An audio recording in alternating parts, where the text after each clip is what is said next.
Guys, today I want to show you uh, about the compressor, the good compressor, the difference between the good one and the bad one. So this compressor is not good. It's not good, but I want to show you the difference. How you can know that this compressor is not good. You see this one.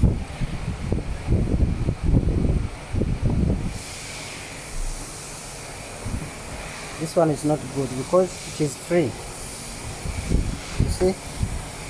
But check this one. This one is good. It's hard to rotate. You feel when you are rotating that is hard. But this one is free. It means this one can't give you the high pressure because it is now free. So that's the difference.